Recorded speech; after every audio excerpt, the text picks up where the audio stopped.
Hi, and welcome to 10 Minute Fringe. I'm here with dance expert Emma Irene Olson of The Faults in My Stars. Hi, Emma. How are you? Hi, thank you for introducing me properly as dance expert. Some people forget that I am You've been dancing all dance expert. morning, as I far as have. I can tell. So I'm just so happy to know you. You know what I mean? Same, thank you. Emma, I've seen your show. It's an amazing show. Please tell the nice people what your show's about. Yeah, thank you so much. It is no thanks, Dennis. That's my dog. It is a one-woman musical comedy about astrology and self-acceptance. All the aspects of my astrological birth chart have come to life as individual characters. There's a lot of Leo, and there's some surprise Scorpio, and it's been a really fun way for me to like explore something I genuinely enjoy, which is astrology, and also myself. I enjoy myself. Good. And sing songs, and it's been really, really fun. What made you want to do Fringe? How'd you make the choice to do Fringe? I had done no thanks, Dennis. I had acted in the Minnesota Fringe Festival a few years ago, and I had seen friends do Fringe shows back then. I'd never produced one of my own. And this one, I had started developing this show in a class that was aptly named Writing a One-Person Show. There you go. And feeling even better about it than I kind of expected. And a friend of mine, who you know as well, Chris Chianisi, had said that he was doing a Fringe show. And I thought that like I had missed the boat, that it was way too late, so I couldn't even think about it for this year. But he was like, yeah, I think I'm going to do it. I think I'm going to sign up for it. Like he hadn't signed up yet. And I was like, oh, so I'm not too late. And I am very, very deadline driven. Yeah. And I knew I wanted, as I was developing the show, I knew I wanted to put it up. I didn't know exactly what that would look like. And then when Fringe was an available option, I was like, well, if I sign up for this, I'm going to get the show done. Like I'm going to put it up. And that's my ultimate goal is I just want to try it. I want to see how it feels to produce my own thing. And here we are, 4 shows later, 1 left. It's feeling good. I'm so glad. Are you having a good Fringe experience? I am. It's been a really good learning experience too. Like there are definitely things I would do differently. One is I'd probably have the full script written before I sign up for it, maybe. I think that would make it a little less stressful at the top. Sure. But then would you even do it if you're not signed up? You know, you gotta have that deadline. I don't know. Yeah. That's what my partner is also my director, and that's been his main note is like, maybe it would have been a little easier if the full script was completed before our tech rehearsal. And I was like, yeah, I mean, I hear what you're saying. And also the deadline was the first performance. So like I nailed it. I don't. That's amazing. I love that. I mean, I was a very similar boat this year of like, I have an idea for a show. If I sign up for Fringe, I'll have to do it. And then you do it. And that's great. Yeah. We love it. So, but I've met so many awesome artists, including you, Laser. I'm so glad that we met through Fringe. Absolutely. So many awesome shows. Like the creativity abounds.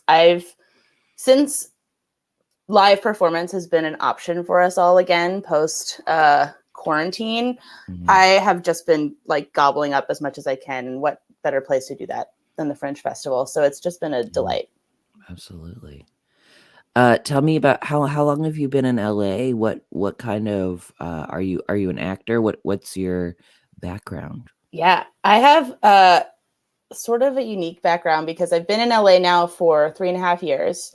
I'm originally from Minnesota, and I was in Minneapolis for 10 years before coming out here. And I was a theater kid and started college as a theater major with full intent to be an actor. And then 19-year-old Emma was like, no, you can't do it. And stopped really abruptly and went into business into communications and became a business lady. And so I spent the first 10 years of my career working in corporate retail or small business. I worked for a big company in Minneapolis. There's a bunch of them. I won't name it. And then I left to start my own store. Enron. No. It was not Enron, if you can. Okay. I'm not that old. Okay. Wow. I cut my teeth at Enron. Yeah, I did. Good for you. Good for you. You know, you got but to learn something. I did that for a while. I left and opened my own boutique storefront that I had for a few years. And then I was like, well, this isn't really for me either. I went back to corporate for some stability. And then that was how I came out to Los Angeles. It was a job. I got hired at an online retailer that was headquartered out here, and they moved me. And then COVID happened and a lot changed. I talk about some of it in the show.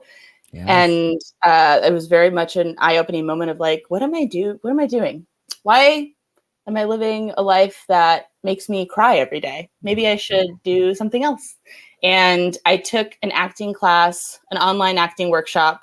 It's called the Feminist Acting Class by Gina Young, and I highly recommend it. It literally changed my life. And Gina Young is a non-binary playwright and teacher here in Los Angeles. And they are also hosting I'm doing a plug I plan to do, but they're doing a whole workshop next week here in Los Angeles. And you can buy classes a la carte too. It's great. But it was the first time I felt like myself again. And I don't even know how long. And I was like, this feels like something I should keep pursuing. And now 3 years and multiple acting classes and improv classes and writing classes and part-time jobs later, here we are. Here we are on the big stage. And I didn't even answer your question. I'm an actor and I sing and I write and I do. Honestly, I do whatever feels fun right now. I was looking for a story. You gave me a story. I love it. Tell me about. So the really fun thing about your show is we learn about astrology. If you already know about astrology, you're going to enjoy it. I was sitting between two people who were giggling at the inside astrology jokes, which made me very happy. Mm-hmm. And it also, I felt like it shows you, you know, I'm a Scorpio and I feel like I learned to love myself a little bit more. And I really enjoyed that. I love that. What is your relationship with astrology? Like, where did you first start feeling it?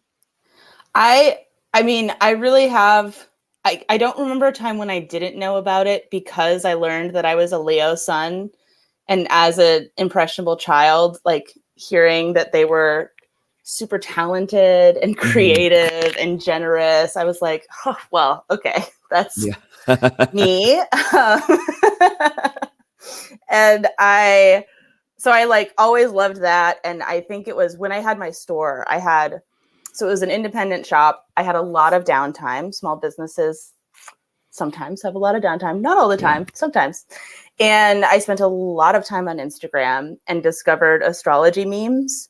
And I had been an Instagram purist where I was like, keep your memes away from my photographs. I only want photographs. And then I discovered astrology memes and I was like, okay, these are actually really fun. Yeah. And that kind of took me down a rabbit hole to learn, because I was like, what's a moon sign? What's a rising sign? What does all this mean? And then I discovered CoStar app. And then I discovered Chani Nicholas, who's an LA-based astrologer. And she wrote a book. I thought maybe it was right by my feet, but it's not. It's called You Were Made for This, Using Astrology for Radical Self-Acceptance. And I bought it. It was announced like before quarantine started. It was published during quarantine. So I received my copy while I was like on a leave of absence from work for my mental health and trying to figure out what I wanted my life to look like. And I know a lot of people turn to astrology or other spiritual leanings when things feel out of control. And it absolutely helped me just get a better understanding of like, not who I am, but like what motivates me, what I want. And I took some of those journal prompts to therapy and did a lot of journaling myself. And now I revisit that book on my birthday and just like take note of what still resonates, what what doesn't feel as relevant anymore. And like, then I can kind of see how I've grown and changed, which feels really nice. And I didn't intend for this show to be like so much about self-acceptance. That just kind of like happened as I was writing it. So that's been a really lovely side effect of just continuing to dive into this topic that I think is so fun. And I think there's just so much to explore and create within just the world of astrology. Mm-hmm. It's really fun, and it shows off your acting skills too, because there's so many really fun characters. Thanks. You got all your different signs. They're all different people, and they have fun little qualities. I love it. We love to see it. So you have one more show left. Tell us about that. I have one more show left. It is Friday at 5 p.m., which at first I was really nervous about, but it's a summer Friday. So leave work early or don't go to work. I don't know. Come see the Nobody show. has a job in this town. Yeah. It's a 50-minute show at the Broadwater Studio. And the Broadwater has been a great place to spend your time during the Fringe Festival. There's so much great stuff happening. And all the shows are pay what you can. I recommend $10, but it's truly pay what you can. And I do have a little discount code if people want it for a guaranteed $5 ticket. But it's pay what you can. So you can use the code 10-minute, or you can just pay whatever you want. I just do it. You know what? A discount code still helps. People like feeling like they're getting. Well, we're almost done, but I do need you to show your dog to everybody. Oh yes, this is Dennis, who I was whispering to, saying no, thank you, because he was licking.